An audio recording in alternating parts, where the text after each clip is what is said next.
एक बार एक राजा शिकार के उद्देश्य से अपने काफिले के साथ किसी जंगल से गुजर रहा था। दूर दूर तक शिकार नजर नहीं आ रहा था।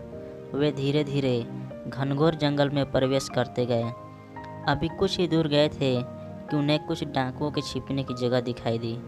जैसे ही वे उनके पास पहुँचे कि पास के पेड़ पर बैठा तोता बोल पड़ा, पकड़ो पकड़ो, एक राजा आ रहा है।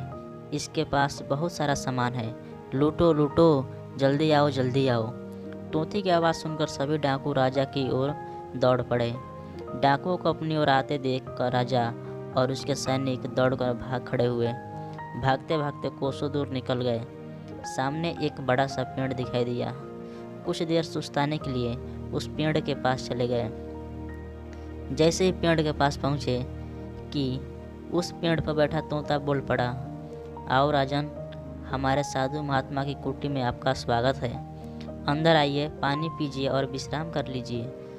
तोते की इस बात को सुनकर राजा हैरत में पड़ गया और सोचने लगा कि एक ही जाति के दो प्राणियों का व्यवहार इतना अलग अलग कैसे हो सकता है। राजा को समझ में नहीं आ रहा था। वह तोते की बात मानकर अंदर साधु कुटिया की ओर चला गया।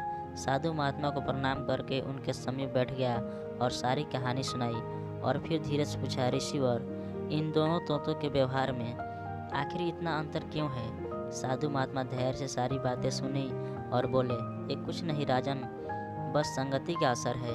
डाकुओं के साथ रहकर तोता भी डाकुओं की तरह व्यवहार करने लगा है और उनकी भाषा बोलने लगा है। अर्थात जो जिस वातावरण में रहता है वह वैसा ही बन जाता है।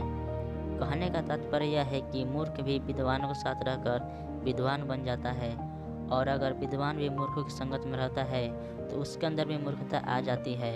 इसलिए हमें संगति सोच समझकर करनी चाहिए।